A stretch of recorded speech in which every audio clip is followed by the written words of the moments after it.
podcasts on WildGamesProductions.com and DetroitRadio.com. They came from the game table, dice bags in hand, We have one brain that we share between us. to talk about role-playing for all across the land. And you'll like it. The original, then basic, then one they scoured. Kinda grabs you by the boo-boo, don't it? To bring AD&D to the second power. You want me to put the hammer down?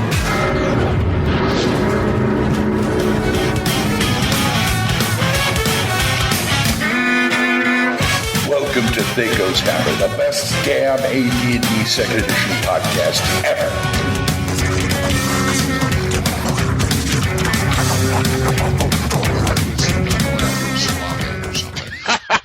No, he just acts suave. He does. While throwing his saber at opponents and killing them. Yeah, and doing cartwheels at the same time. It's THACO's Hammer number 66. You believe that? I'm DM Glen, and we got DM Brian here. Hey, folks, what's going on? Yeah, and DM Corey. I'm alive. Back. He's I'm back. here. Let's do this. He's almost okay. Almost. And DM Full On Gamer. Greetings, Gamer Nation. Yeehaw. And here we are for some more 2E goodness. Let's get this going with hits and crits. What are you doing tonight? I don't know. What are you doing tonight? The burlesque, Louie's Paradise, miserable and lonely and stupid. What am I, crazy or something? I got something good here. What am I hanging around with you guys for? Hits and crits. Well, here we are in hits and crits. Brian, what you been up to? Nothing, I guess. Are you talking to Brian? Yeah, I'm talking to Brian. Oh, Brian was muted. He forgot to unmute his microphone once again. Yeah, I've been just work again, huh? Yeah, well, the only thing I've done gaming-wise is that I've sort of cleaned up my bookcase with all my gaming stuff that I've been collecting since then. Yeah, I saw the pictures. Yeah, and people are like raving over. I'm like, my collection is below average at best, like 2.5 on a scale of, or a scale of like 5 or something, a 2 or a 5, a 2 or 2.5, and everybody's like, dude, that is so cool. I mean, everyone's like, people are like gushing over the fact that I have complete wizards, complete priests, and Encyclopedia Magica all in one shot, and I'm like, you can get those anywhere. They're fairly common. Yeah, I when I was on DVD Verdict, it's like, he says, you have a really good collection, but I don't have 1,500 discs. I said, no, but it's concentrated and it's quality. Yeah, that's what matters, the quality. Yes. Mm-hmm. It's quality, not quantity. I don't have to get every frickin' episode of every season of every show that comes out. Thank you very much. Well, my whole thing is that, I was thinking it helps not to be a sci-fi fan, too. Well, then there's that, yeah. I mean, I was thinking... Yeah, well, I wouldn't do it, but yeah, I can understand how. You say? My whole thing is I was thinking about it while I was putting stuff away. I'm like, I could put like about 2/3 of this stuff in the closet and never have to use it. Because I have almost all PDFs of what I have. So, but I just keep it there because, gives me good gamer cred, as I found out. Nice. Half-price books is your friend. Anyway. Gamer cred is good, plus on occasion power goes out, so hard copy. Then there's that. Full On, what you been up to? Not a damn thing. Oh boy, more army stuff. Yes. Busy. Busy. That's one nice thing about that BattleTech game you're running at the convention. You don't have to do a whole lot of prep. I have to do some, but usually it's just the consumables. But it'll be ready. It'll be fun. Hopefully this will be out before the con, so everybody can still take this as anticipation, but I'm glad to see a lot of people signed up for it, and we'll have some fun, assuming I'm present. Yes, I know. Yeah, I was going to say. I know how the Army can work, yeah. Mm-hmm. You bet. Corey. What's up? Hi, guys. How you been? What you got going this past week or so? Here you got well, I'm getting over my sickness. I'm almost done. Played D&D last night, ran the game. For the first time in a long time, and dare I even say ever, I had my players frustrate me to the point where I was legitimately upset at the table. Whoa. I have them outside of their comfort zone. They're all playing a class and alignment that they normally do not play. I have them all not in a nation that they know contacts and they know the king and they know how the world works. They're out in the wild reach, out in the jungles, in the forest.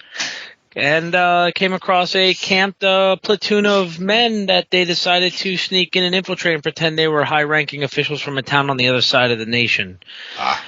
So in the middle of the night, the high-level dwarven cleric who hates the half-orc commander of the army decides to get everybody else out of the encampment and spends all four of his third-level spells for Call Lightning.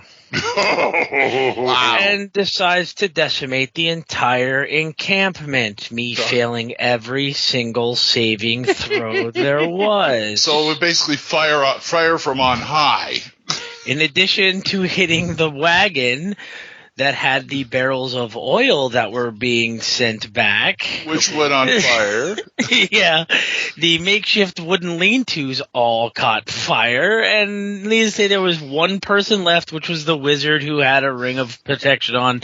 He had a anti-magic shell over his tent and escaped, but I was very pissed off. These guys were burning oil don't protect you from anti-magic shells. Yeah, I know. He got out before those things started spreading and the lightning just exploded the whole place.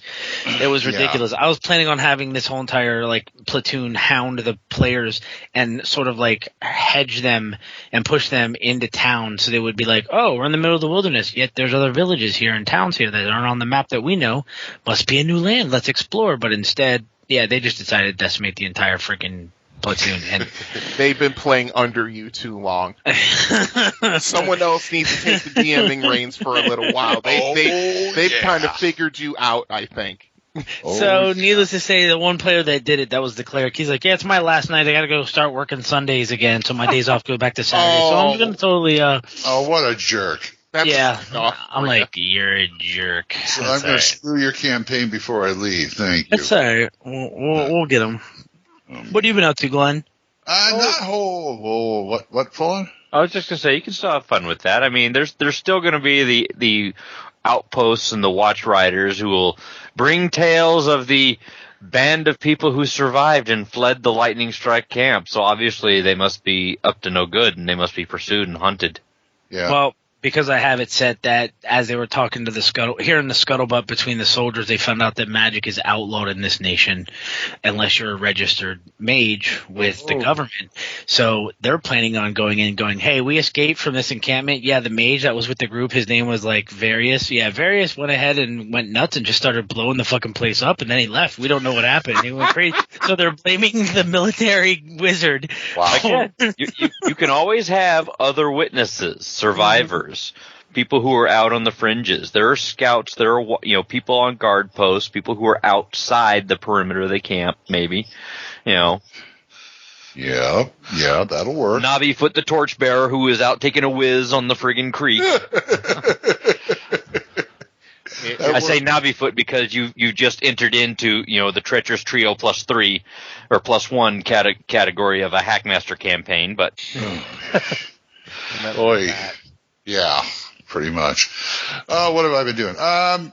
Nothing really. I mean, we're trying to move. We're still looking for a place, but I have to start packing anyway, which means I have to pack for that and the convention at the same time. Oh, lovely. Yeah. I knew it was going to happen this way, but and we just, we had a rental. It fell through, and that we're kind of bummed. But I have a little piece of sunshine come through the mail today. My Think Geek bag of holding is here. Awesome. Woo-hoo! Yes, and it is wonderful. It's green, military green, and it's got more spaces. Well, it's got quite a few big spaces, places for pencils and dice and stuff, and it expands, which is what I like. So it is truly a bag of holding. Sweet. Yes. I had a little extra money, wanted to treat myself for the convention, so I'll be carrying that around. If you see me at North Texas RPG Con, I'll be probably carrying around my bag of holding. Hey, nothing wrong with that. I don't want to know what's in that bag of holding, but okay. Nachos! It's even padded on one side for a laptop, which is nice. Sweet. Wow, that is pretty cool. Yeah, $49.95 plus shipping. THACO holding. Yep. Yeah, $59.95 if you want the backpack version. Yep. ThinkGeek.com. Now I made my plug. There's your plug. Yeah. There's your plug. What kind of email we got? Okay, let's see what we got here. Okay. Yeah, this is a pretty short one. This one is from Barry Fee, another person from across the pond, actually. So They get their feet wet. Hi, Barry. Okay, yeah, that's 2,000 miles. Yeah, that's a lot of walking. Yeah. Okay, so he says, "Hi guys, I've just started running a 2nd edition campaign after ending my 4th edition game.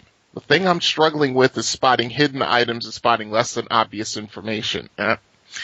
You see that this is one of those things that this is what happens. Talk about what we added in. Yep. So he says, I understand the elves' ability to notice the secret door, but non-elves seem to have no ability to spot the secret door. Okay, stop. Stop right there. All beings that are not elves or another race that has an increased in chance to find secret doors, they all have a 1 in 6 chance. That's right, even a human. Yep, humans have 1 in 6, halflings have 1 in 6, dwarves have 1 in 6. Unless, of course, it's like, some intricate stonework, then they can use their racial ability to compensate for that. And you can always fall back on the thief who can use his find traps ability to find secret doors. Yeah. Really? Yes. I've never had anyone do that. Why not? Because because it's not a trap. I'd rather keep that just for one particular function than have it go into secret doors and stuff, because then this is what's useful for those parties where you have no elves and no one can find the damn secret doors. That's what rogues are for. They do the Indiana Jones thing and find the secret way, which is usually trapped anyway. You have a point. I'll take that under consideration. Okay. Continuing. From my reading, the party has to verbally state what they're looking for and how they are searching. Stop. Yes. It's not just, I'm going to make a spot hidden check or this and roll a number and say, well, what do I find? No, it's not like that. You as a DM are in control of this. If they make the mistake and don't look around for hidden secret doors or concealed doors, then it's as if they never know they exist. Now, elves, of course, are the special exception to that rule, because if they run within 10 feet of a concealed door, they have just a 1 in 6 chance to find it. Actually, 2 in 6, but they have a chance to find it. Okay, but yes, you basically this is what coming down from like 3rd edition or 4th edition back down to 2nd, because the players have to state what they're doing and how they're doing it in order for everything to be resolved that way. Wouldn't you guys agree? Yeah, and even in 3rd edition, there was still the DC limit of only people with a class ability to find secret doors could find the secret ones. They had the higher DCs, the lower DCs that would qualify as concealed doors or just poorly hidden secret doors. They could be found by people who were lucky or good. Mm-hmm. That makes perfect sense to me. Sure does. Okay, he continues. He says, it seems to be a little unwieldy if the group has to search and provide a description of how they're searching each individual section of wall in every area of the dungeon. Stop. They shouldn't be searching every single wall of every single section of every single dungeon. No. That makes your dungeon crawl go slow, and you get lots of wandering monster checks until they move. Yeah, that makes it a glacial dungeon crawl, you know what I'm saying?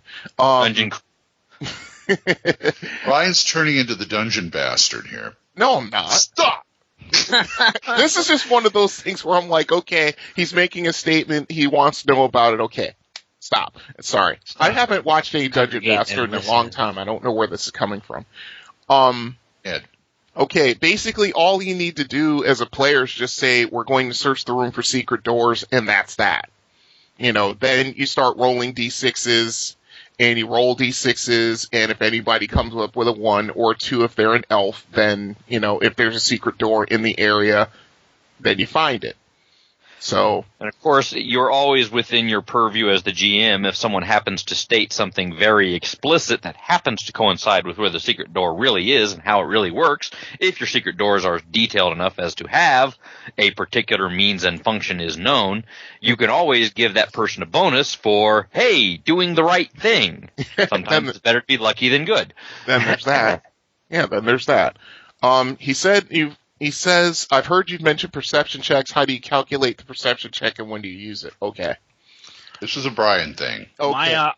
Mine as Go ahead. well. I actually have one. I just call it an observation roll, and it's your wisdom plus your intelligence divided by 2. Divided by 2, yeah. I use an actual...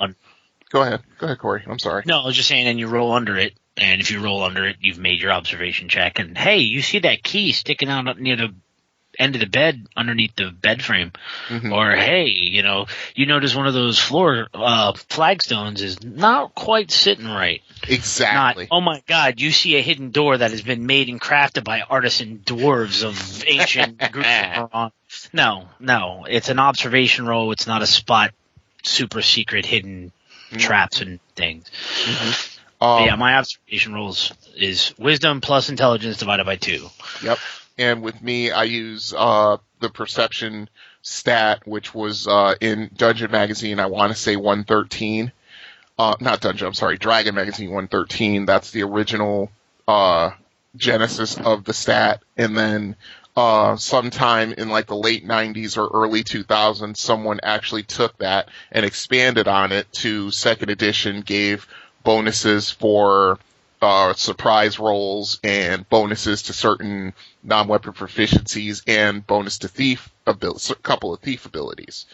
In this case, perception, something, and I never thought of it, and I'm kind of mentally beating myself up a little bit for not thinking of it.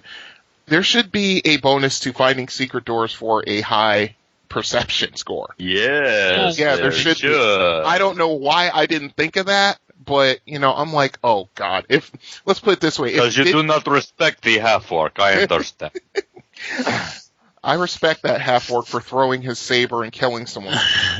I respect him for being able to throw that saber over my shoulder and not hit me in the back of the head. But, yeah, I mean, that usually takes the place, or at least that was, like, the first, like, genesis of like the spot hidden check, the perception stat from way back in like the mid 80s. But I mean, it's one of those things where, and we covered this in a previous episode, where you kind of have to determine how different something is. I'll refer you to Splatbook 28, which was when we talked about comeliness to start, and then going down to Splatbook 57. Say that 5 times fast. Splatbook 57. Splatbook 57. I didn't mean it literally. Don't be so dang literal. Splatbook 57, which we talked about. Toy boat. Sorry. Okay. Are you done? Thank you. No, toy boat. Hodor. This is what happens when you do a podcast with people who got to get the last word. Boat. Anyway, referring to 57, where we talk about assigning modifiers to proficiency checks. Bonuses, minuses, the way I do it, which is like half score, quarter score, eighth score, depending on how difficult the task is. So, you go back to those 2 episodes, kind of listen to them back to back, and that ought to help you, resolve your difficulties. I mean, I sympathize. I've played 3rd edition, and I could see where it would be difficult coming back to 2nd edition from either 3rd or 4th when things are running a certain way when it goes from a skill-based game back down to a class-based game. See, what you have here is a failure to understand that on occasion, when you're playing this edition of the game, just not that many things are hidden. Yeah. No, it's not just that. What it's supposed to be, and this is just my opinion, but the way I look at it, not that I want to spend a lot of time on one email, but essentially what it looks like to me from 2nd to 3rd edition, it turns out the DM has to drive the game more. In my opinion, it's make a spot check. Usually it's, okay, you walk into a dark room and it's flagstones and there's one torch on the wall. What do? That's second edition, first edition, what have you. Yep. That's when the players go, I'm going to investigate the dark corner that has the flagstone off. Oh, okay. In third edition, I've always found every campaign that I've played in is, okay, you go into a dark dungeonary room. Make a spot check. Yeah, exactly. Well, hold on, I didn't even tell you what the hell I was doing. Yeah, that's one of my major players. problems. Players don't say, I'm going to make a spot check. They can say, I want to search for something, and then the DM can say, okay, make a search check. But the spot hidden or spot check, just it seems like the DM's pushing the game more in third edition versus the players in second. The mechanics of whatever you're doing, you can also you can fudge whatever you want. I mean, it doesn't have to be a D20 roll. You can make it a percentage roll. You can you can give them bonuses based on whether they have a high intelligence or a high wisdom, or if they have a high thief score that gives them bonuses in something else. You can, adjust it on a fly. Just say, hey, there's like a 40% chance that they can find the secret door in this room, flat. And then plus or minus by the individual stats if they try. Yeah, for sure. I'll bet in 4th edition no players ever think to look up. I'm thinking about we don't here on THACO's Hammer. We don't edition bash. We appreciate every aspect of every version of Dungeons and Dragons. How is that bashing? I'm just. Well, I'm thinking of Corey's campaign. If I was in Corey's campaign, I'd tie a lit torch to a 10-foot pole and walk along it, holding it up, burning the hell out of whatever the hell's on the ceiling. And the other hand holding onto the door for somebody in front of you so you don't fall off a cliff or something. Yeah. Not that I'd ever do that, but yeah. Yeah, you would. Don't lie. What were you saying, Brian? What's that?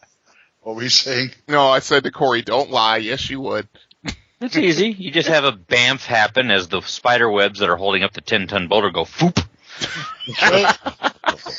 Anyway, I think that pretty much answered his question. But who is that? Who is that again? He's got one more.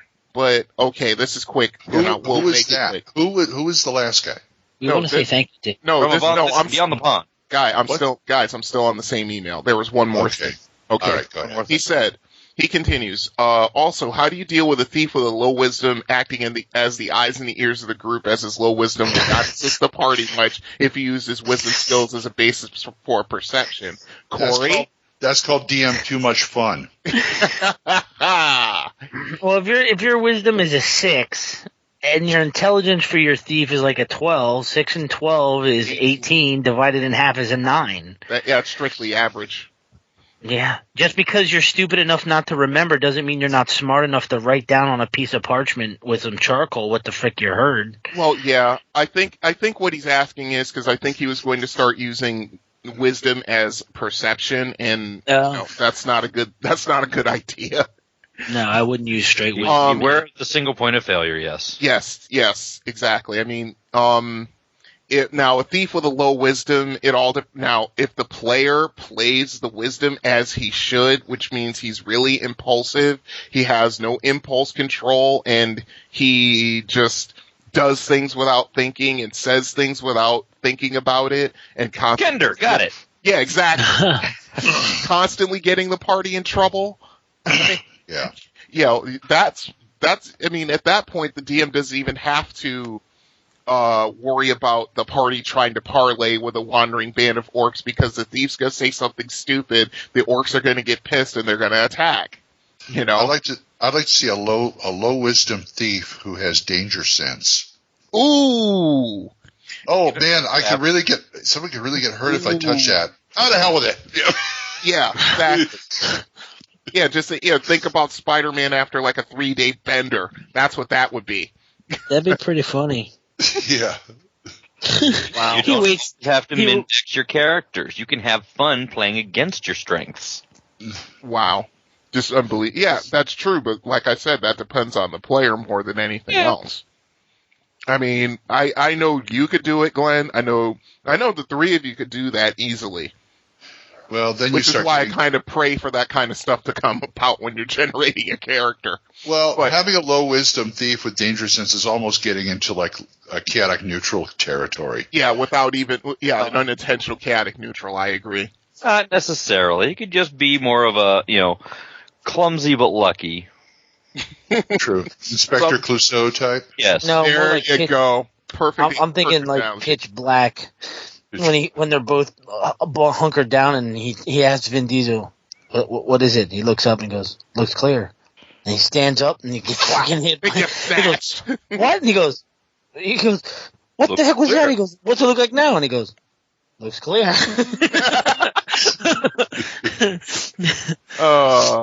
The perfect anti-hero. Not my Yeah. fault. It looks clear to me.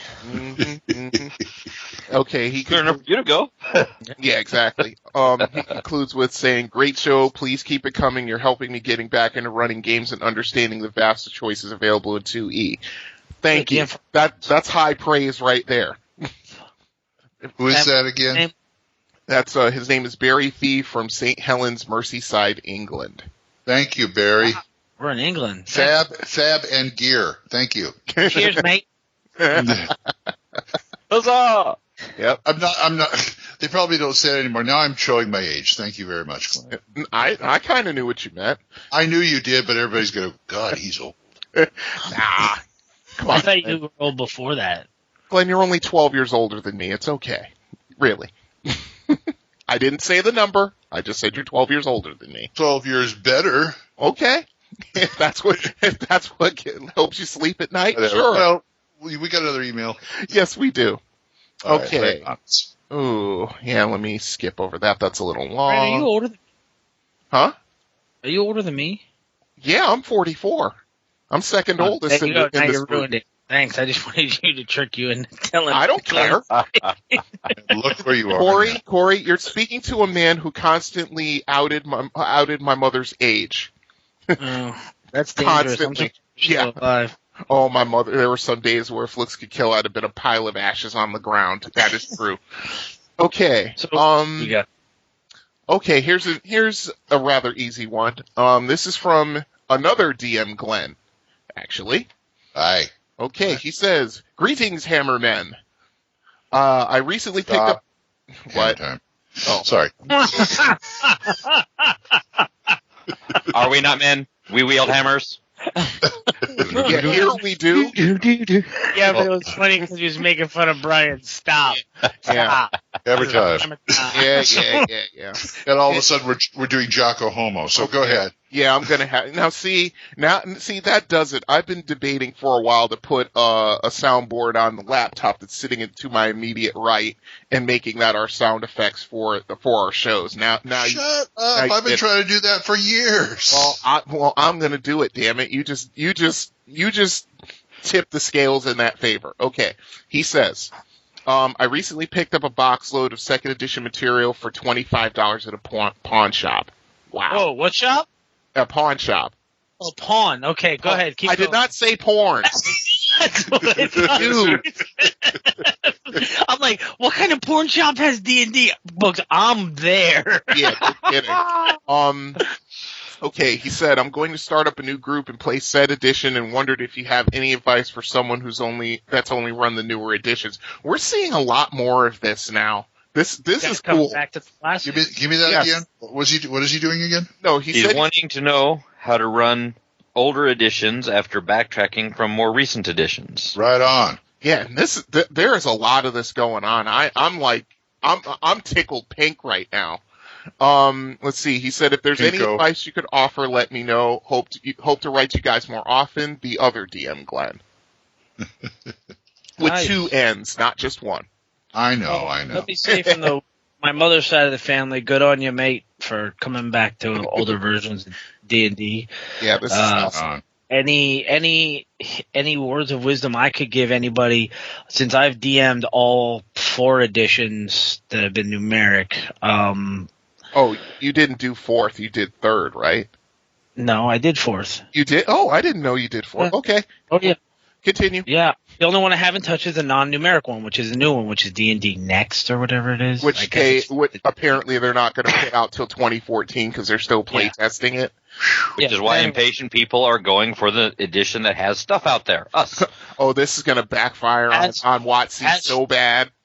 As for going back to 2nd edition from 3rd, 3.5, and 4th, the biggest thing you're going to find is the DMs have so much less to do. You have the ability to not only work on the crunch, but it gives you the ability to now actually incorporate more fluff into your stories. Oh, yeah. If you've ever tried to DM a 3.5 campaign and you have 10 bugbears and there's a bugbear champion and they each need fighter levels, but one of them has some thief abilities, then you got a character sheet out each individual bugbear, and it gets ridiculous for the DM. Don't do that in 2E. Yeah, exactly. I never really did that with 3E, by the way, but Or okay. 1E. No, 3. When they started putting these templates on from 3.5, that started making things. Yeah. But anyway, in second edition, I found that it's easier for the DM to actually use you. If you're new, my biggest advice is pick up published work. If you listen to any of our previous shows, we all go through tons of previous work that we all know. That's why you're coming back to second edition, because there's a lot of it out there. True. But it's the fact that even if you don't use the entire campaign, like Full On and I have always said, tear it apart and pull out the good bits. Absolutely. There's nothing wrong with going, dude, I really need a room in this dungeon. Quick, let me grab that dungeon. Let me grab Undermountain real quick. What's in room 14? Oh, that's pretty cool. Let me throw that in there. It has nothing to do with anything, but it's a cool encounter room. Yep. Stuff like that can be done easily in second edition. Yeah. And Anything else? my advice is, okay, you have to understand that I hate to say it like this, but you're downshifting, and you have to remember you're going from where the game is driven by the skills that the players have more towards a game where it's, I'd say probably about 75-25 or maybe 70-30. It's the class that drives it more than the skills. It all depends on the type of game you're going to run, but you have to understand that that each class, and I just said this on a message board earlier today, each class has something that the other class doesn't, or and so it's a more important thing to press to your players that, okay, you guys can run what you want, but make sure that each one of you kind of not only covers one area of what's required for a successful adventuring party, one of each class to start, then you can, move from there, but also have a little bit of something to cover what the other class does, just in case you get in over your head and say the cleric goes down and there goes your healing. Make sure you have one of your players has the healing skill, so that at least you can keep everyone alive long enough to raise the cleric or even roll up a new one or some things like that. Basic concept to keep in mind: to step fully away from the 3 and the 4E. Keep in mind this: your party size 5 to 7, not 4. Yep. 5 to 7, not 4. If you find old dungeons, they will say number of total levels. Yeah. Heed that. Yeah. Yeah, they started they've been doing that for a long time, actually. Yes, but I'm saying, you see the level, the average level there, but you also have some play. Right. Something else to keep in mind as a DM. Brian hit on it, and then he kind of went away from it from my thought point.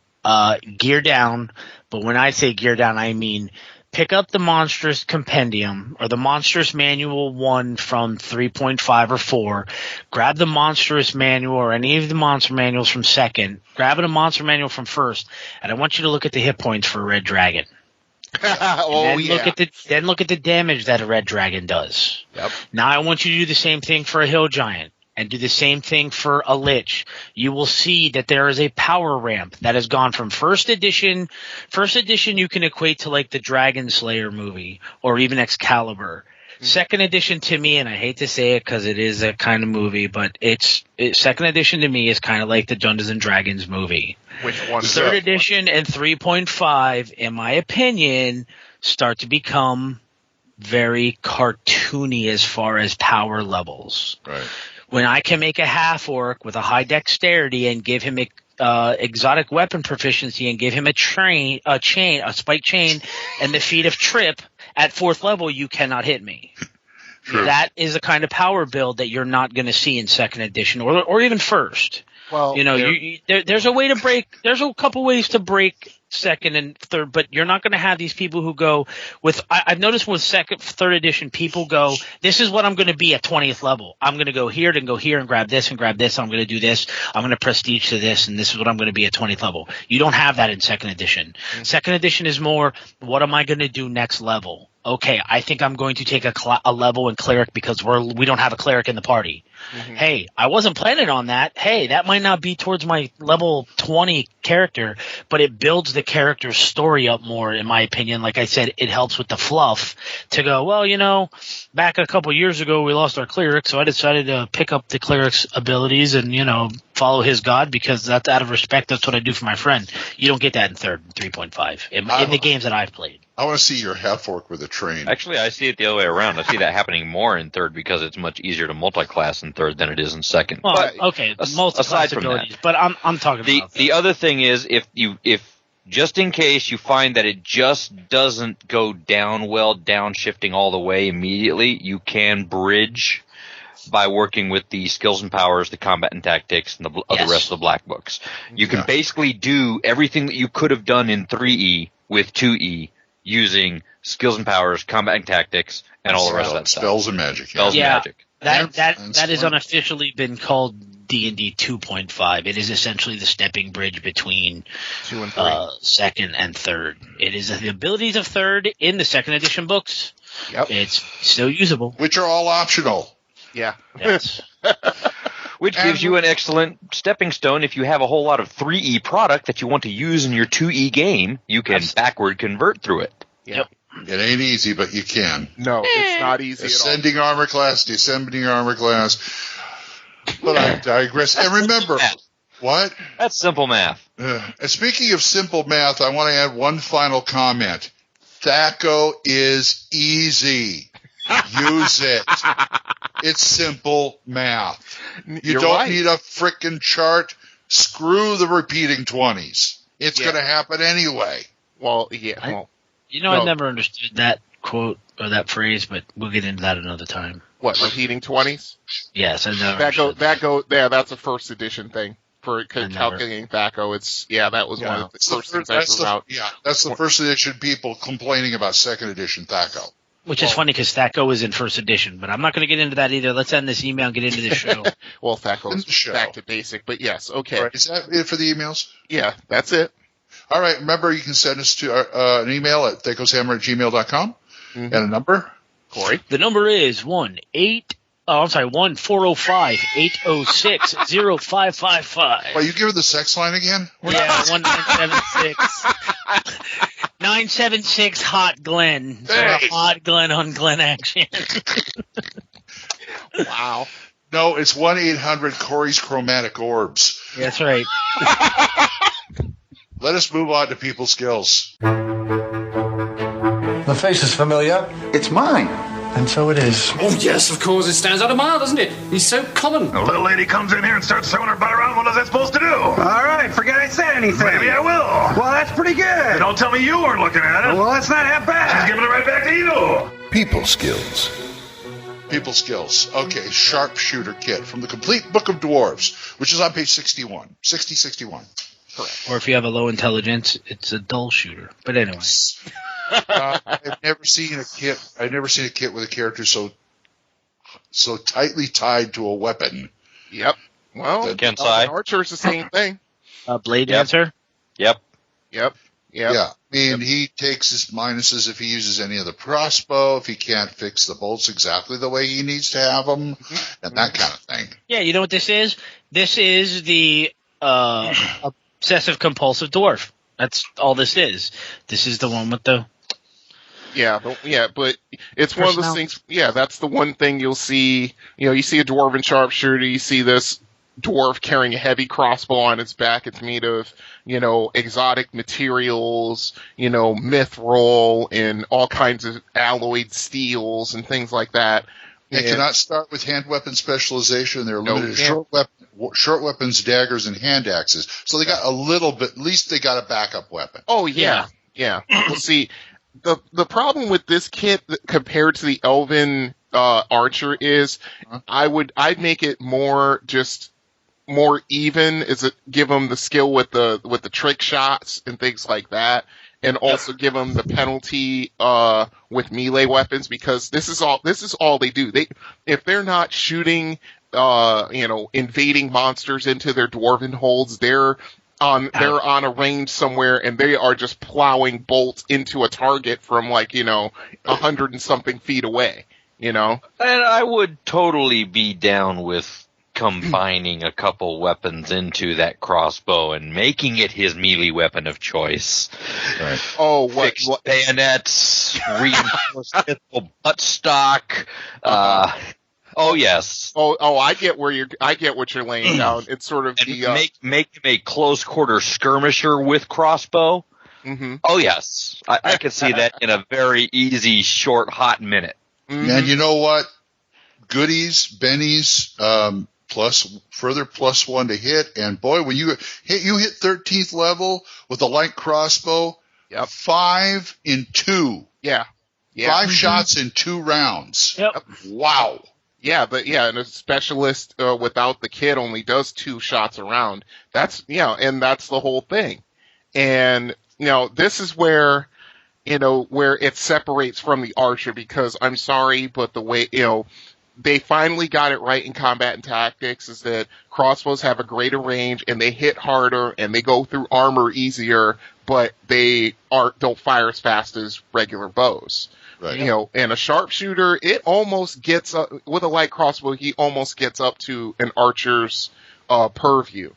Because it's with a 13th level archer is 4 attacks around, 4 shots. Now with the archer kit, that can go up to 7-2, or not 7-2, 9-2 or 5-1 if he wanted to. He add a little bit of magic, get him a haste spell, get him a bow of tripling, and crossbow you have a machine gunner.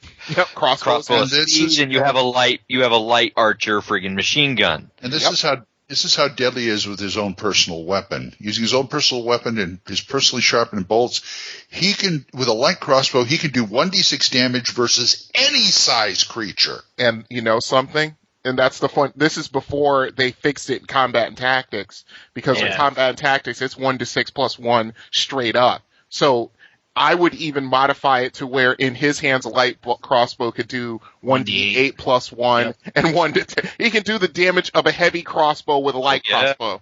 Right.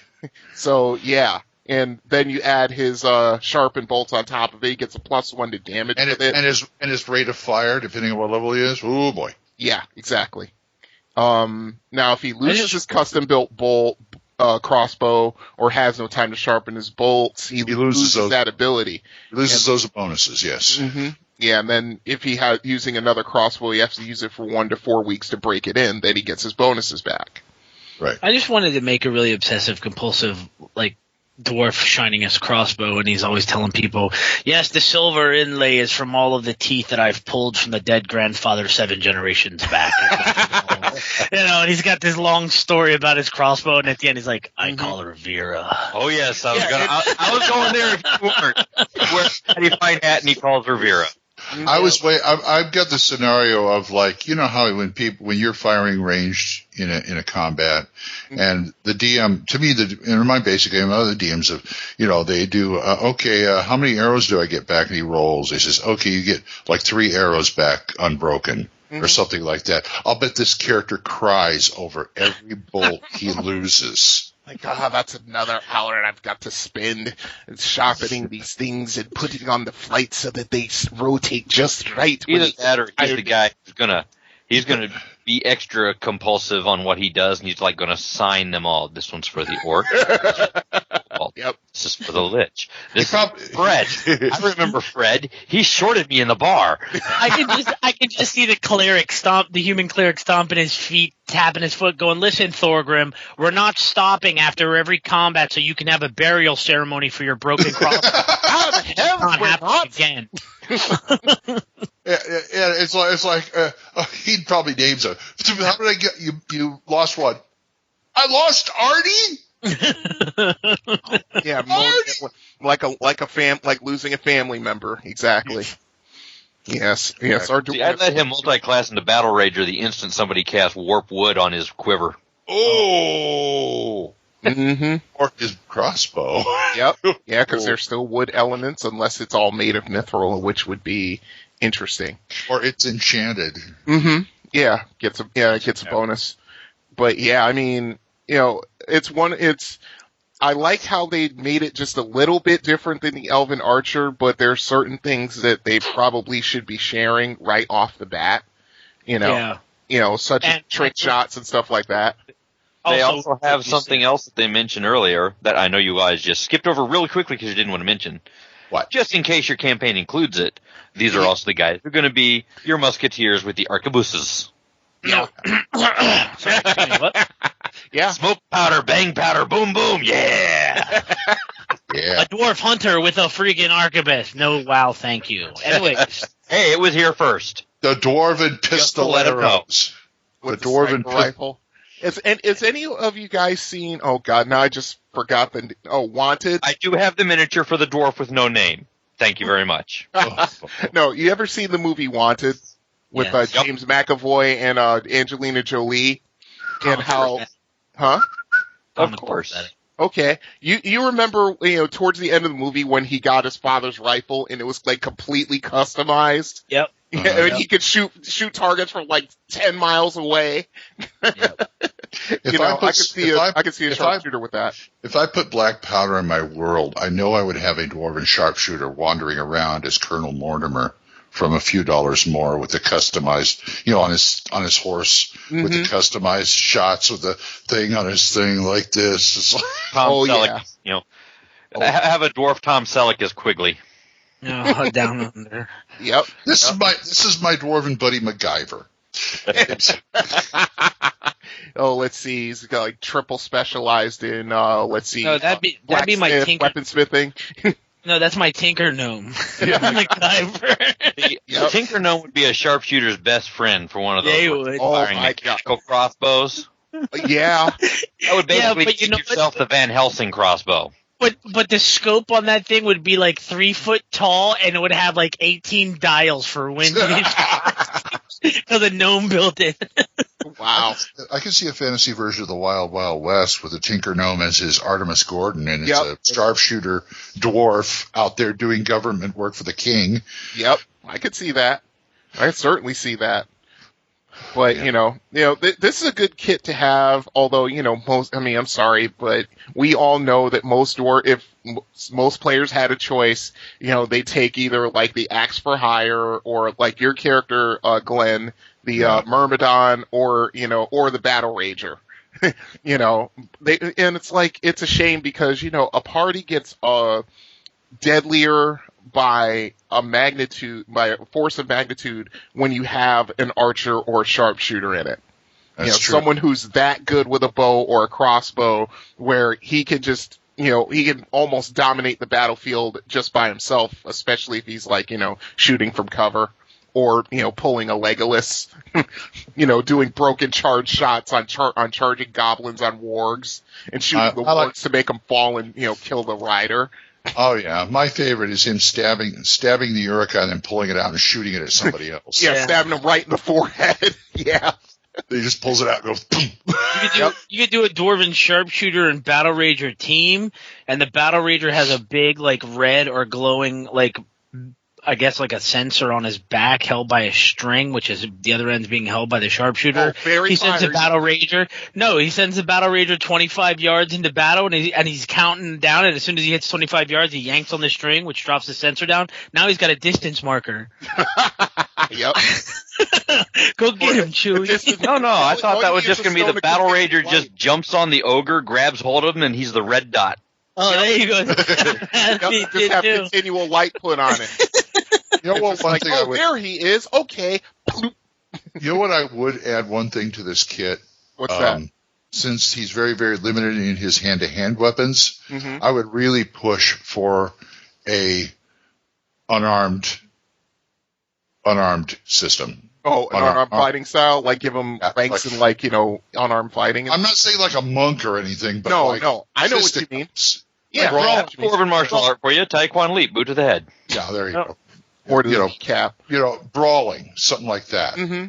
Oh, if he has high strength, he's going to actually do some damage because they're going to close. Oh, eventually. Yeah. If you don't kill them outright, they're going to close. Yeah, he just takes like a couple ranks in unarmed fighting where he's able to manipulate that little location chart up and down a few ranks, and then give him close quarters fighting proficiency on top of that, so he gets a bonus with it. Also, but do this to the dagger. You've seen those blunderbusses or flintlock pistols that are weighted on the bottom so you can use it as a sap. Yeah. You do that with a dagger weighted on the bottom so you can turn it over and go, wow. Like I said, I was actually just thinking make it bayonet period 1, okay? Yep. Put a friggin' heavy-duty friggin' buttstock on there with an adamantium or a mithril or iron or whatever it is he wants for a cap on it. Give him a bayonet ridge on the front. Put some friggin', reinforcing edging along the front of the bow, maybe even some blades or spikes, and let him just go to town. Yep. Okay. Yeah. Or hell, make it a mithril string, and he can friggin' slice he can garrote people with the damn thing. Yeah. If you want to get in that close. A dagger where the handle comes off and it's piano wire in there. Yeah. Oh yeah. Yeah, absolutely. I've got a crossbow that the bow is actually held in by 2 pins. Mm-hmm. So you could actually have it being held in by a U-bolt where he can yank the U-bolt out, and the top where the front of the crossbow could actually be, metal coated or metal wrapped, and he can actually just drop the bow off, and he has a club in his hand. Yep. Yeah, just grip it by the far end and use the handle and use the buttstock, the weighted buttstock as a club. Sure. Well, yeah. No problem. I just have one word for those that have been reading the Goblins comic, the Goblins webcomic, core. Mm-hmm. Yep. Yeah. Anyway, we give you a buttload of ideas there for about the sharpshooter. Yeah. Why don't you tell us about it? THACOshammer@gmail.com and all the other places. Hey, let's move into Rule 0. One would think you've been doing this all your life. We'll remember you said that. I know. I'm sure you hate me just enough. Rule 0. Rule 0, as Corey exhales. And we're going to talk about game night prep. How do you prepare to get your game on? And now are we taking this as a player or a DM or both? DM. Yes. We don't have time to do both. Should we do another one as a play, next session, next I can show do that. as a player? All right. Well, should I flip a coin? Should I flip a coin? Is it going to be DM or player? I already marked it DM. I call it. Doing it as a DM, how do you prep for game night? Guys? Okay. Well, me and Corey have active games going. And Glenn, you participate in another one, but usually when it's game night, which is usually one every 3 Mondays, which will be actually next week. Plug. Basically what I do is that I try to get as much of my materials that I need, within arm's reach of me at this desk, as possible. That's the first thing. Okay. Second thing is, to refamiliarize myself with the adventure, where you guys are in the dungeon, where, you guys are heading, and refamiliarizing myself with, exactly what's going on. As you guys will hear for those who listen to Hammers of the Duchy, I had a minor meltdown because I couldn't find my copy of Horror on the Hill. And I needed it for something, and I couldn't find it, and it was starting to piss me off, and, I'm probably going to end up editing it out because it's personally embarrassing to me, and since I am in control of what goes in this thing, if that's exactly what's going to end up happening. And so... That's right, he is. But you heard it here first, folks. Yeah, don't you ever forget it. But... usually it's different for when you're preparing for a game with people coming over your house because, you have to make sure that, all the spaces are ready, the game table's ready, snacks and drinks and that kind of thing. If it's online, then okay, get all your materials ready, get the websites that you need, like a Roll20, which is what we use, another plug. Get that ready, get that good to go. And, then, get on Skype, which is what we use for our voice Right. communications, and get everybody together, make sure everyone's good to go, and then adventure on. Corey? Hi, how are you doing? You are the one who has people come over your house all the time, so could you give that perspective, please? Sure. Thank you. Chili peppers bring your gut? My show starts at 3 p.m. and we run till 9 or 10, depending if we're in the middle of a battle or not. Right around 2 o'clock, I'll start collecting all of my pencils, paper, notepads, print-offs from the computer, take it out to the game room, set up the game room table, set up my DM screen, make sure the downward-facing projector is turned on and connected to the laptop for the mapping. I personally stopped providing anything as far as food and or drink apart from iced tea or water. Anything else in addition, if it's not liquor that you want, you're going to have to bring it yourself. I got liquor behind the bar, which is on the other side of my gaming books, but I can kind of understand that. Food is brought. I see you having a bookcase full of gaming books that you push it and it swings away, and there's a bar. No, actually, the way it's set up, there's a bar on the far end of my gaming table. I have an 8-foot bar in my gaming room. Okay. And where the people would normally sit and or stand at the bar, I have replaced with milk crates stacked 4 high, and it made it the bar has become wider because I put wood along the top of it. So the books stand where normal people would stand at the bar. So you don't stand at my bar and drink. You come to the books shelf, ask for a drink. If I'm behind the bar, we'll give you a drink. But anyways, Corey, for prep, what? Is this the place where everyone knows your character's name? Yes. When I walk in, they're all like, Norm. Yeah. Exactly. Thank you. I'm glad somebody got that. Most of my players wouldn't that be Lenorm? Lenorm. Nice. Yeah, but most of my players bring food.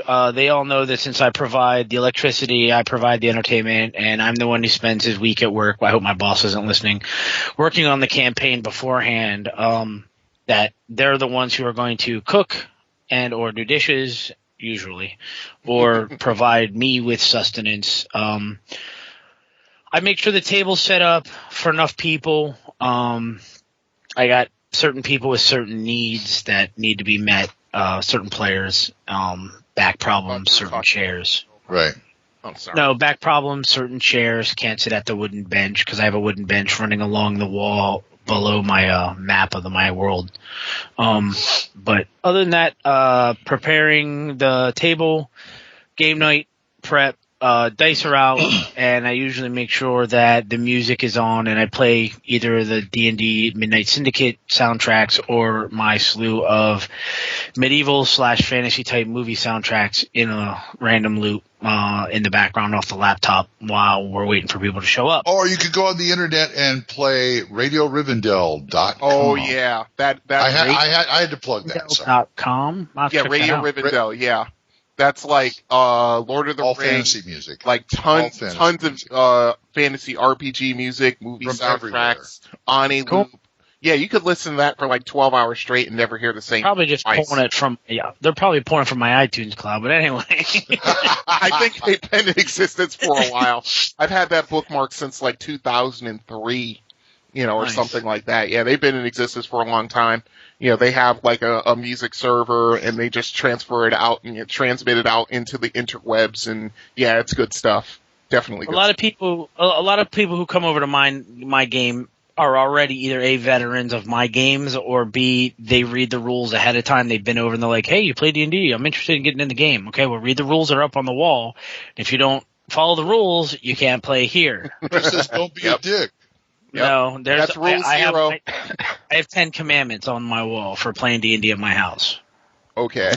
Get into them another night. Yeah, I was gonna say at some point let's get into that. But essentially, game night prep is more like if people are coming over and they're coming over to play, I don't let girlfriends and or wives come over, quote unquote, just to come with their husband just or boyfriend. To watch. Yeah. Sit. Yeah. No audience.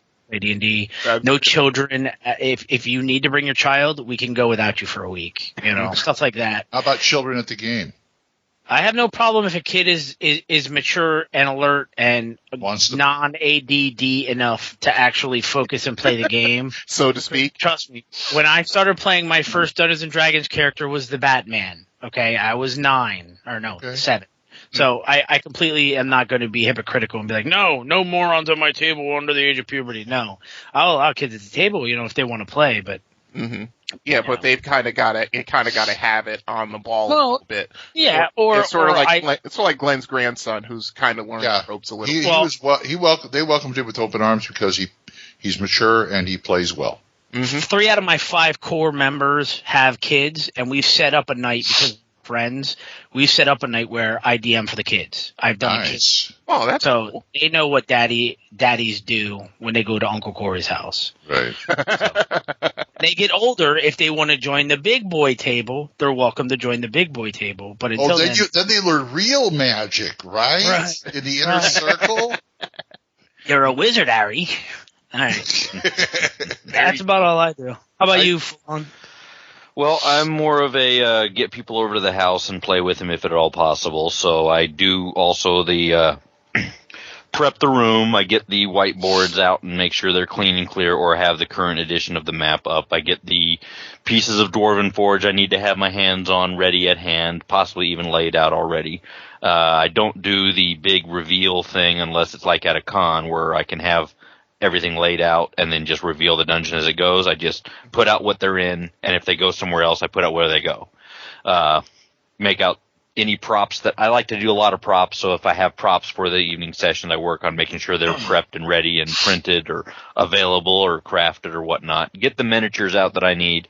Stash the ones behind the screen that are for me. Get the ones out on the table that are for the incoming party members. Right. I'm more of if I can get folks together noonish, and then we stop around midnight, I feel like we've had a suitable day. Yeah. If I can get people with that kind of endurance as well. Mm-hmm. Usually the food is bring your own, and I make up my fridge available, I make my microwave available, or we do a couple of breaks and do food runs. Mm-hmm.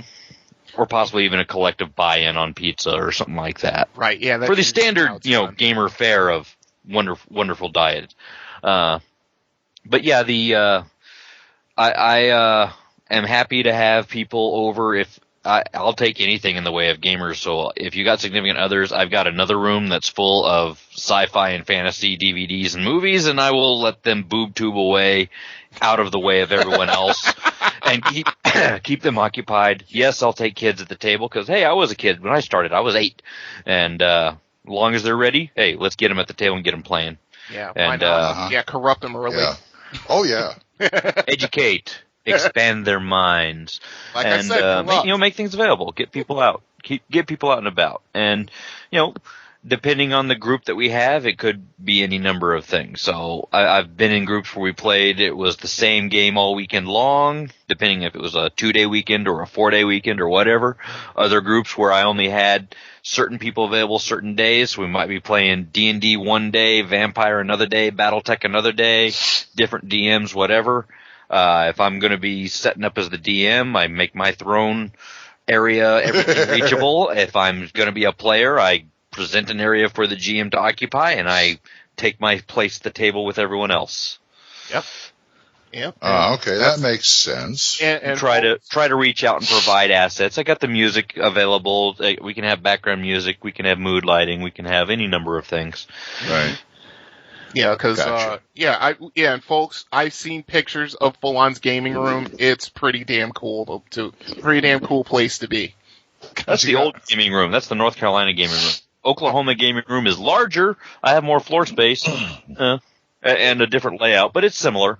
Mm-hmm. Same kind of table, same kind of layout. Got the big old Chessex mat.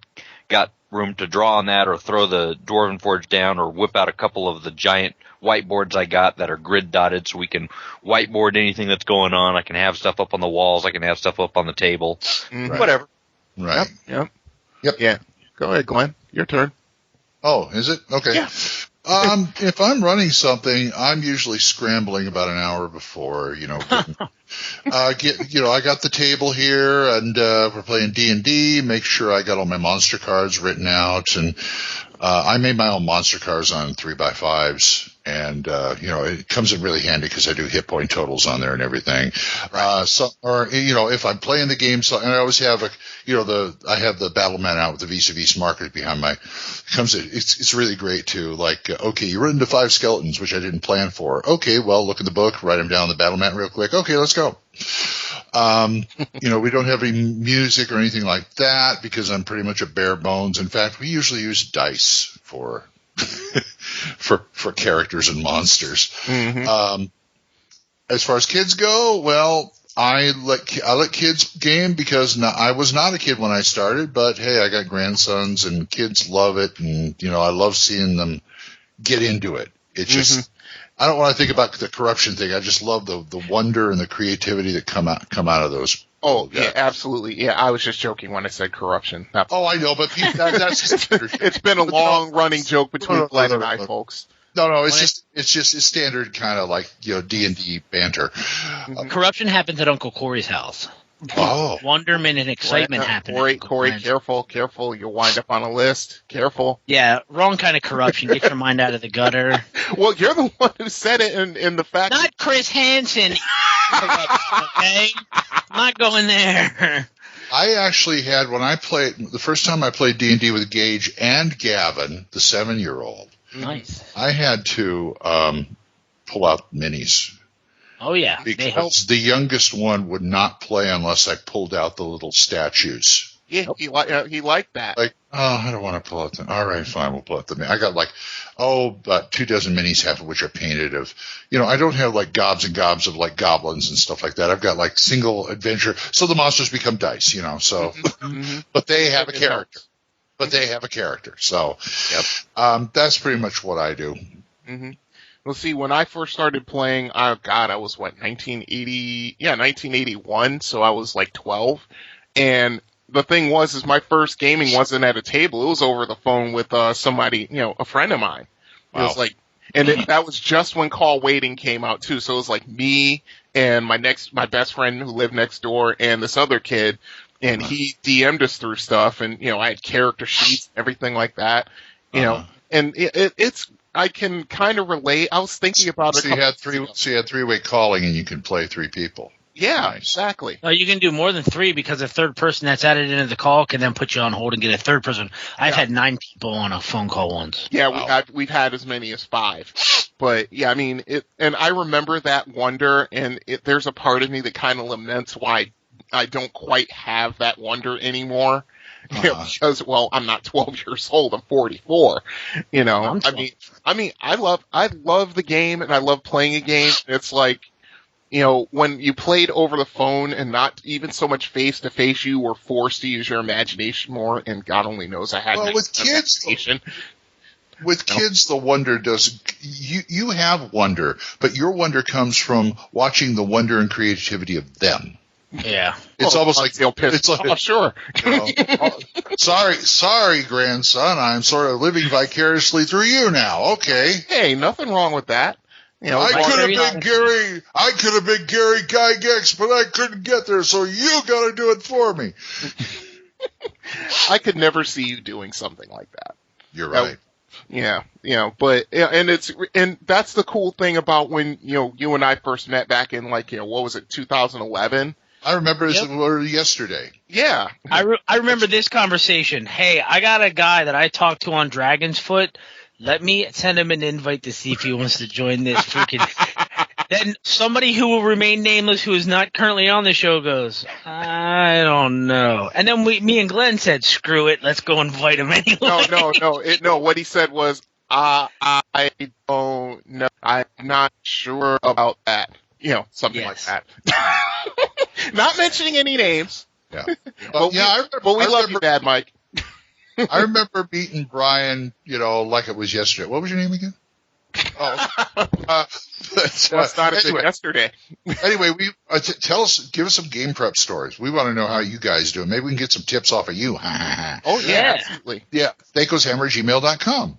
And that's not even going into the Guerrilla Game Master where we would play friggin' for 15 minutes at lunch in high school. Oh, God. Yeah, let's not even get into that. That's a whole nother story. That's like, is that like speed dating? It's speed DMing? You're talking to a man who used to carry around 35, 40 pounds of books along with his school books to every class. Yeah. Every last one. Yeah. Well, anyway, yes. let us move on to these. I'm sorry, Corey, go ahead, bud. Oh, no, I was just going to quickly add in, I wasn't talking about Bad Mike. The V-Man. Okay. Yes. Oh. I thought you were that talking guy. Man. Yeah, that guy. But anyways, let's move on. Yes, let's. Into the snipe hunt.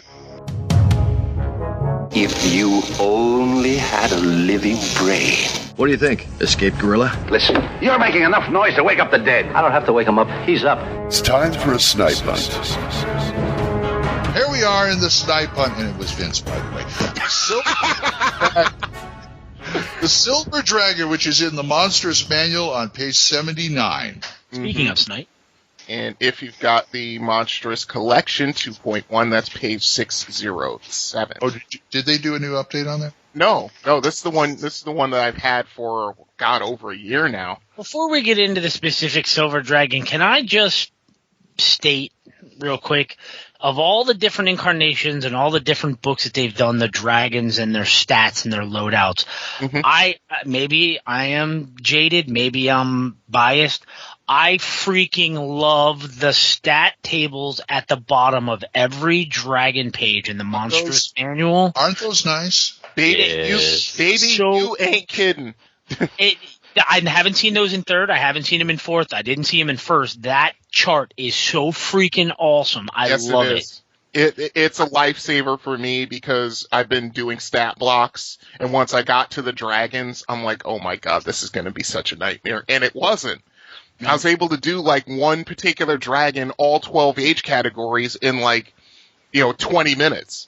Yeah, because most of them are like, when I've read most of the other ones and you're trying to age one, they're like, yeah, as a juvenile, they have a breath weapon of 8d10 plus 4 and added another 2d10 per every age category. I'm like, why don't you just make me a freaking chart? I like pointing at the bottom of some of these entries and saying things. Yeah, you see that armor class right there? You see that says -12? Shut up. Dig this in the basic D&D rules cyclopedia. They don't have a chart, but they do give you separate boxes for the different dragons, and they stat them for small, large, and huge, which you could easily extrapolate into whatever age they are. Sure. Yeah. And that was probably the best way to do it. But I mean, but showing the spells for wizard and priest, showing the magic resistance increase and the treasure type. Yeah. Right. Even the tail length, that's important for combat if you're using... Oh, yeah, they're doing tail swipes and stuff. Yeah. Yep. I mean, this is just... It's a really chock-full chart that is useful. It's not just like one of those charts that I glance over. I'm like, yeah, I'll never use that or never remember when I need it. Right. I always know these are here. But anyways, on to the Silver Dragon. Anyway, Silver Dragon. It is in tropical, subtropical, and temperate mountains and clouds. Mm-hmm. Yep. Interesting. Very interesting. They are solitary. They are lawful good. Yep. Which didn't stop him from taking out my entire party in my first basic D&D game. If you're going to... And good with ketchup. Yeah, well, he's lawful good, but if you rudely waken him by bursting through a door, what's he going to do? First thing he's going to do. Well, he's going to think you're after his treasure, and he's going to attack you, of course. No. Or his children, or her children. Oh, no, definitely. It wasn't treasure stuff, and he was sleeping, and it was always like, boom! Breathe first, ask questions later. Mm-hmm. Now, see, if it was a second edition Silver Dragon, he might not have killed you. He just would have made you stand real still for a while. Well, actually, we got halfway out before the frost breath hit us. And he does do a frost breath. Yes, Silver Dragons do. They have either frost breath or a cloud of paralyzation gas. Yeah. Yes. I do love the fact that they've given second edition dragon breath weapons different versions of their breath weapon. Yep. The fact that this creature can expel a substance from its throat or its gland or whatever you want to get into. Mm-hmm. The point is they're thousands of years old. Mm-hmm. They're going to have time to go, I know this spit eats rock away. Let me see if I can do something else cool with it. Let me burp while you know what I mean? They're going to sit and experiment with it. I like the fact that they have two different options on a lot of them. Yeah. I also like the fact that even though they can throw, the largest ones can throw spells as a 6th level wizard, plus like their age category. Don't forget that. But what I also like is the first 3 age categories. They don't have spells. No, because they're growing. So if you up. get a real young one, you might have a fighting chance. Mm-hmm. Well, the good thing is that with silver dragons, let's be completely honest here. The majority of games, you're not going to end up fighting one unless you've either been tricked, you're forced into doing it, or you're just damn stupid. Or you're high enough level that you can arm wrestle them anyway. Yeah, well, then there's that. Or you're just insane and greedy. Yeah. If you're playing an evil party. Yeah, then there's that. Yeah, then or if you get recruited by 12 dwarves and a big dumb wizard. Now, of course, they may not have their spell list, but they do still have their spell-like abilities, their natural spell-like abilities. Yeah. And they have quite a few of those from birth. That's gross. Yep. And they can, even from birth, they can polymorph themselves 3 times a day. Now, see, as we all know, or at least how the majority of us use it, and I'll include you 3 guys in this, usually when a party runs into a silver dragon, they're going to be in human form or elven form, because what they love to do is to talk to other races and find out who the good people are, and sort of not so much attach themselves. Yeah, they like to meddle. Well, yeah, it's fun. Well, yeah, this is dragons having fun with you. Yes, exactly. He'll probably be encountered as like an older, white-haired wizard type, or a silver-haired maiden wizard type, something like that. Yep. Blonde, well, curvy, not blonde, silver. curvy with dress that clings. Easy, Glenn. Glenn has starting to have an Elmore moment here. Yeah, Glenn, you need to go talk to your wife about that. Stop that. Sorry, I was imitating the dirty vicar. Sorry. You were doing too good of a job. Yeah, they can also cloud walk, which means they can tread on clouds as if they were solid ground. Is that where you look like you're walking forward, but you move backwards and you put a fedora on and pull it low? No, that's moonwalk. Oh, I'm sorry. Go ahead.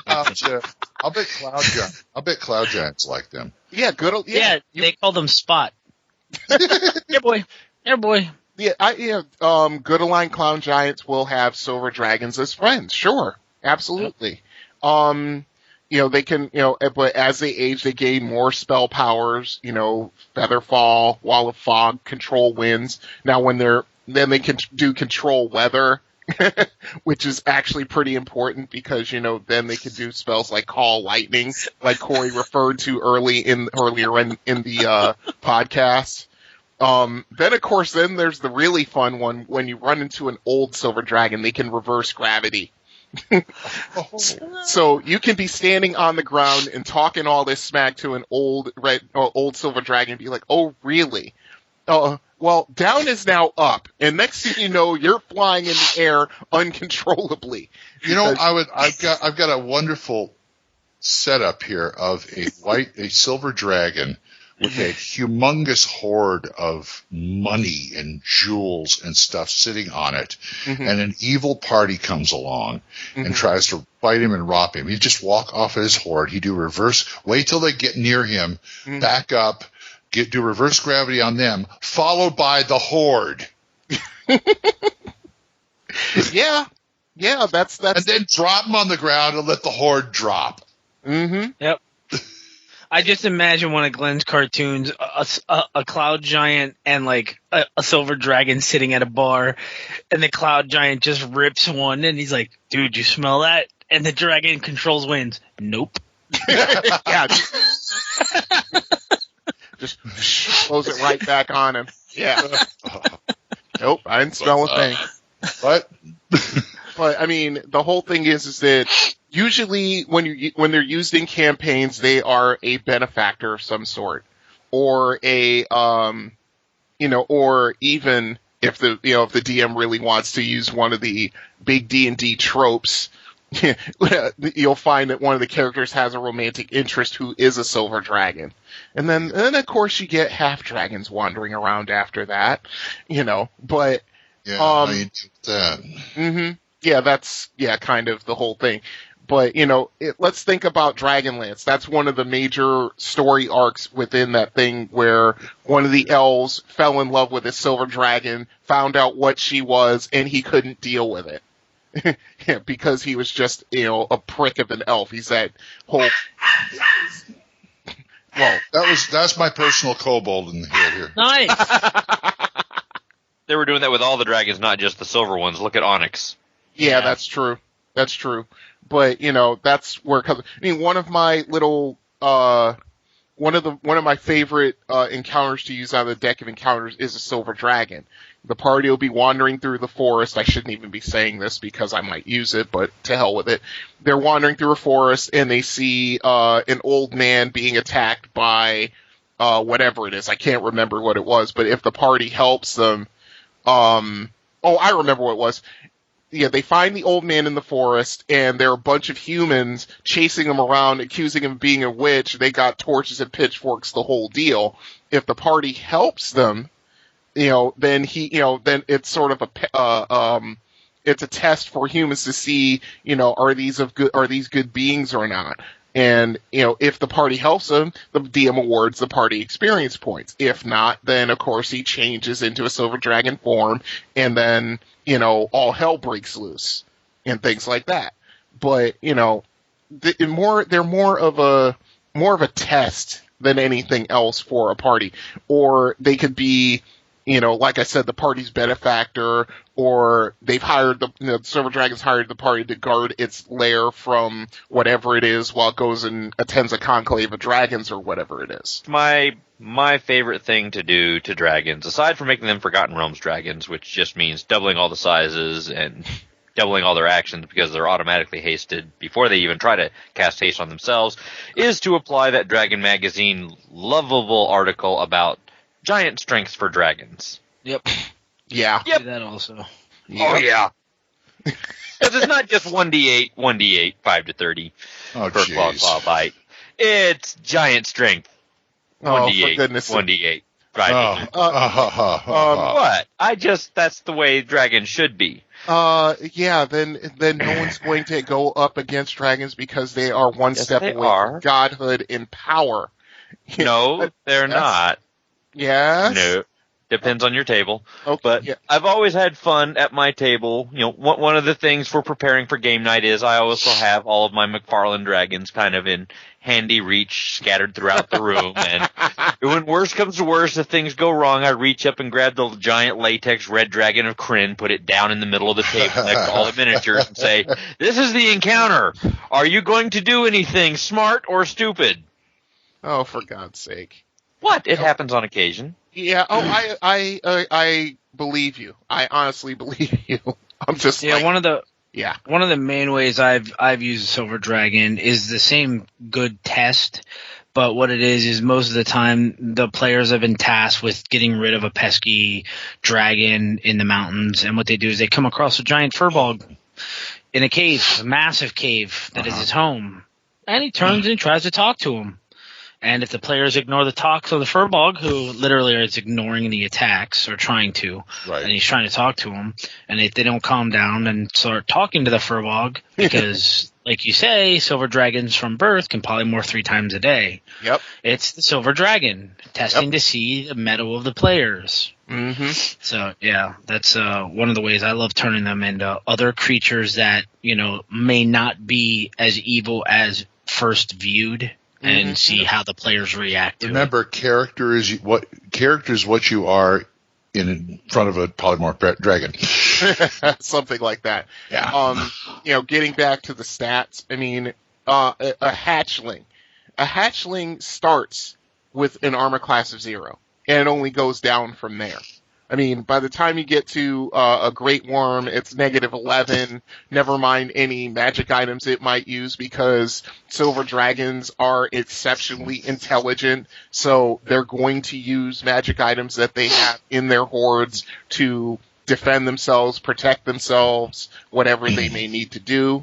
Yep. And, I mean, the thing is it's like I've said, we've talked about it ad nauseum. The power boost between 1E dragons and 2E dragons is really significant, but at the same time, it's like they're not 100%, either totally killable or invincible. If you go up against a great worm dragon, no matter what color it is, you're in for the fight of your life. And that's right. That's the truth. And that's the way it should be, ladies and gentlemen. Mm-hmm. They are so tough, even as babies, it's hard to break the eggs. I think the eggs are started out at AC02. Yeah. I'm wearing silver dragon egg plate mail. Come at me, bro.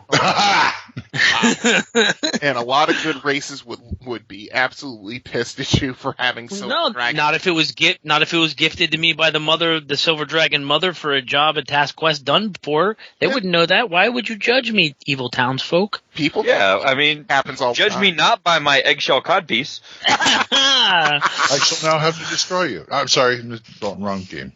The large codpiece. That's where the dragon tail was in the egg. Ooh. Okay, let's go on. Tell us about it. THACOSammergmail.com, and you can throw the number out there again. 405-806-0555. Right on. We're hitting into DM's rag. Well, that's quite a story. I think it would be fun to run a newspaper. And here it comes, right over the old plate. The DM's rag. DM's rag. Dungeon number 51, The Bandits of Bunglewood. Yeah, this is a request by Angelic Doctor. He wanted us to review this little adventure.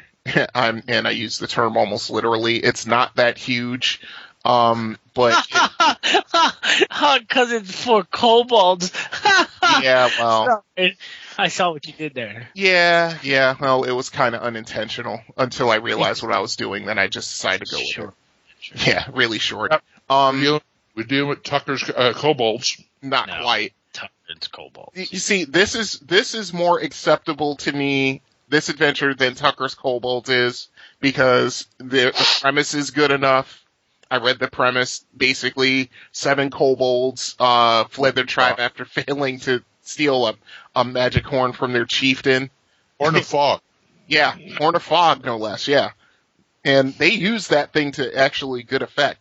But, yeah, they basically came up on a human fighter named Jack, and he was, wounded after fighting some ogres. And, basically, Jack... Oh, you killed my master. Now you must die. You killed my father. Prepare to die. Anyway, and they basically end up getting trained by this guy. And this is more acceptable to me than what we've gone in with, like, Dragon Mountain and, like, Tucker's Kobolds, which is just purposely there to, to take down high-level characters with one of the weakest monsters in the lexicon. Save the flump. You know what? The flump is actually more dangerous, but we'll get into that another time. We need to actually just review the flump just for the hell of it. Yeah, or the dire flump. Yeah, that's the dire demonic flump. Yeah. But anyway, so after being trained, they went back to their tribe and absolutely destroyed it. They basically killed everyone in there, and the chief. Yeah, and the chief especially. And so they just actually started turning to raiding the surrounding area, and they just become these legendary bandits. Now, the more humorous part of this adventure is that when the party comes onto the scene, everybody starts making up stories as to what they went up against because they don't want to admit that they got their asses kicked by kobolds. Yeah. And it's like, I remember it's like, they're talking to the townsfolk, and like one person's like, it was rare rats. No, it was trolls. And it was gnolls. No, it was evil bugbears. Yes, it's ridiculous. I mean, that's the funny part to me, because I can imagine an adventuring party going out there preparing for, bugbears or trolls or anything like that, and then they run into like 7 kobolds with fighter levels, which is basically what it is. And they're all named Jack.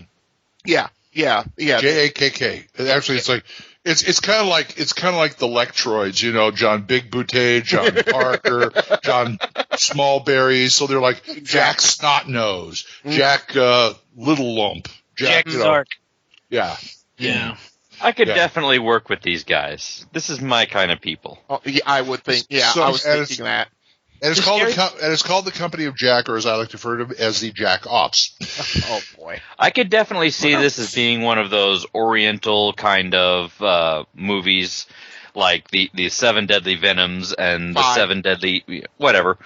It's more fun with seven. You know, the Seven Samurai, the Seven Bandits. This is the Magnificent Seven with kobolds. Yeah. The Seven Golden Vampires. You can have a blast with these guys. Mm-hmm. You could just embarrass parties. And they're not that strong, but they are all well-built, well-trained, and competent. That just makes them dangerous. And like they I always all say, have 4 hit dice. the most dangerous thing that any party member, any player character party can run against is another player character party. I agree, 100%. Just because they happen to be kobolds doesn't make a difference. Nope. The only difference is there aren't any mages. That's where the party has an advantage. But you know, the thing is that this adventure is made for character levels 1 to 3. That's the one issue I have, because the fact that you are not only up against kobolds with fighter levels, you're fighting them on their grounds, and if you're anything taller than a halfling, you're going to have combat penalties and things like that, and you're running into these kobolds who have weapon specialization on top of it. I wouldn't. And blind fighting and close quarters fighting and traps. Yeah, and God help us, a lot of traps. A lot. Of course, they're kobolds. Yeah, and yeah, they're actually really nice traps. Yeah, I could see you having all kinds of fun with this full on for sure.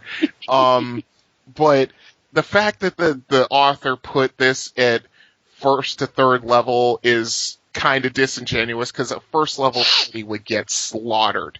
They wouldn't half of them wouldn't even reach the kobolds. The traps are that fast. Fight kobolds. Mm. This is the kind of thing where you might have an encounter with the kobolds and try to direct them at a different enemy. You could even influence them and maybe even get them on board with the idea of, you know what, maybe we can teach you some, you know, if the kobolds take anybody captive, because they've already been known to take people captive because they can learn useful skills, they might have a rescue mission, they might have a trade, they might have a hostage exchange. Well, there are things that you can do other than just go in and try to slaughter them all. Well, Devon, you're absolutely right, but what did you say like 10 episodes ago? In this kind of situation, especially if the party finds out they're up against kobolds, they're going to draw down and try to take them out. And they're going to think that it's going to be easy, and it's not. And the next batch of characters will have wiser heads and a survivor to talk to. Well, maybe. Well, no. I don't think you'd let anybody live, but that's just me. Yeah, you could. Whether you would or not, that's a different story. I wouldn't. Well, we know about you. We know all about you, Corey. Mr. Grills on the ceiling. Hey, just because one of these kobolds has a non-weapon proficiency in banjo on his knee. Oh God. No, paddle faster. Sound you can hear in the wilderness. That's right. Yeah. Either that or the faint echo of squeal like a pig. Yep. That's when you paddle your canoe faster. And they say squeal like, when the kobolds are saying squeal like an orc, run. Yep. You know, I gotta tell you, I didn't mind this adventure. It is a cool little quick adventure for like a single night one-off or something, or even something just to throw in as filler. Mm-hmm. But I'm thinking bigger. I will always think bigger picture. Imagine these 7 start their clan over because they've slaughtered their entire clan. Yep, they did. They start their clan over, and they start teaching their clan. Now you have an entire tribe of higher level, higher THACO, or lower THACO'd, higher attack votes, lower AC kobolds that know what the heck they're doing and are literally telling orcs and bugbears and gnolls in the region what's up. Mm-hmm. I can see that. They start branching out a little bit. Yeah. And you start raiding the halfling villages, and you start having half kobolds. Now you let them go for a couple generations, and then them into a region where the players are. Hold on. Go ahead. What? That's why the party needs to kill them. That's exactly why they need to die.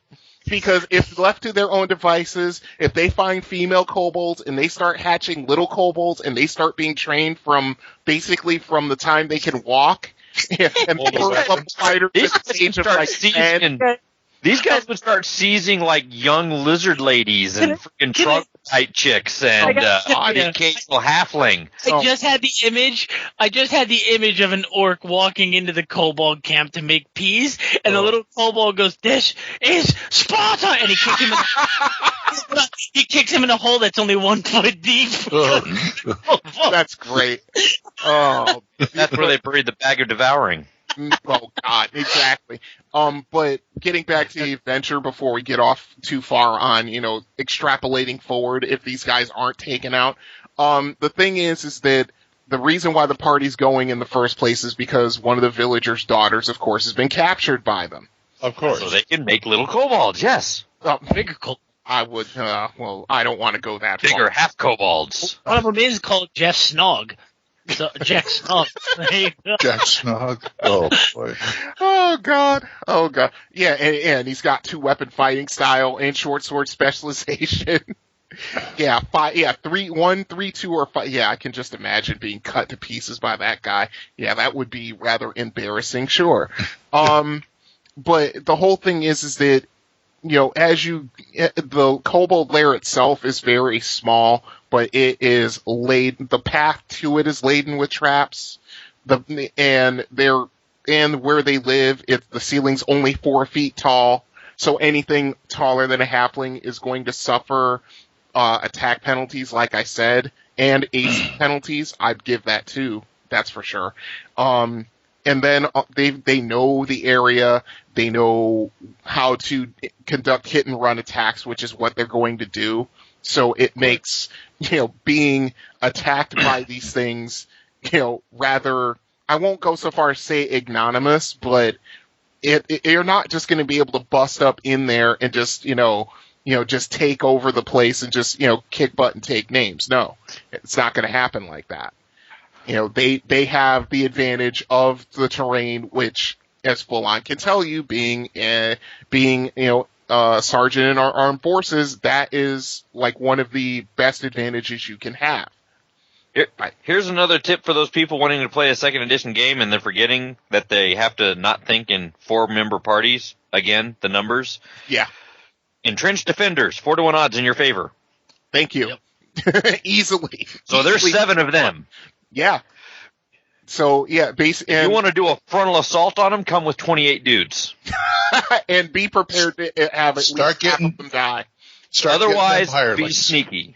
Mm-hmm. Be as sneaky as they are. Hirelings and mercenaries, yes. And then, of course, they have the clever traps like, they've got a couple of giant skunks in there who are starving and want to eat, so they will try to kill the party and things like that. I mean, there's another area where there are a bunch of like little scorpions as a trap and things like that. It's just ridiculous. It's just absolutely ridiculous. I mean, a first level party, I'm sorry, the way I'm reading through this, would not get through this adventure.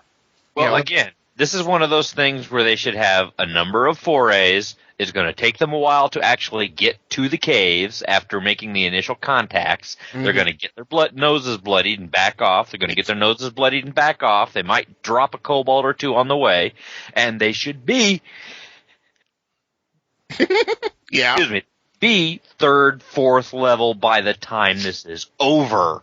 Yeah. This is a good leveling up quest. Yeah. For a starting party to bone up and learn how the world works, how dungeon fighting is done, how infighting is done, and how tactics can work against you or for you. Mm-hmm. This would make a great companion piece to the Whiteboard of Kilfay. Why you say that? God. Well, you can replace a few things. Have this be a prequel to that. Mm-hmm. And you think you took care of them, maybe 1 or 2 escaped and got hired by a certain wizard who's doing evil genetic things with boulets. Mm-hmm.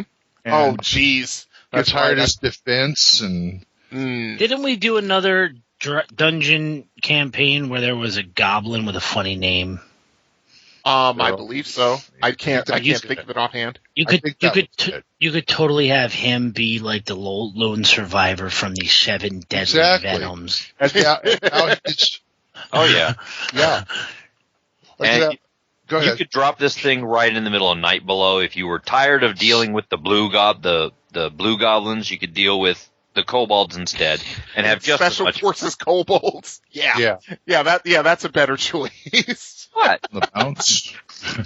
Oh man, this is like taking kobolds who are just little cowardly things who will only fight if pushed into a corner, and giving them Special Forces training. Hey, they let your wagon train survive. If you go up into those hills after them, you better bring one thing: a good supply of body bags. God bless Richard Crenna. Well, if you guys have done anything with this, let us know. It's in dungeon number 51, The Bandits of Bunglewood. Yes, sir. And tell us about it at THACOshammer@gmail.com. And it's about time to close this splat book. Yes, it is. Again. All good things must come to an end. Well, these things anyway. Say goodnight, Corey. Jack Snog will cut your shoelaces. Thank you, John Smallberries. Yes. Yeah. Full on. Say goodnight. It's Big Bootay! Tay! No, good night, Gamer Nation. Brian? Have fun with the kobolds in the dark. Ooh, Brian? Yeah.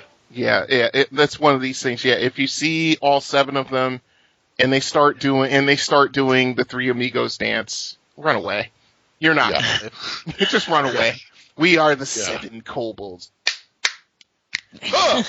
Oy. And I'm DM Glenn saying we'll see you next time when the hammer comes down on THACO's Hammer. Bye-bye. I'm doing the We Are Siamese dance. I just thought of a beat-up silver dragon in a cave going, do you mind taking care of a couple kobolds for me? THACO's Hammer theme is provided by the Diablo Swing Orchestra. You'll find them on Jamendo.com. All other additional music for this episode was provided by Kevin MacLeod. You'll find more of his music on Incompetech.com. Be sure to visit our website at THACOshammer.info. If you have any questions or comments, email us at THACOshammer@gmail.com. Remember, that's an O, not a 0. You can also find us on the 2nd edition forums at osrgaming.org and at purpleworm.org. Or give us a call and leave us a voicemail at 405-806-0555. See you next time when the hammer comes down on THACO's Hammer.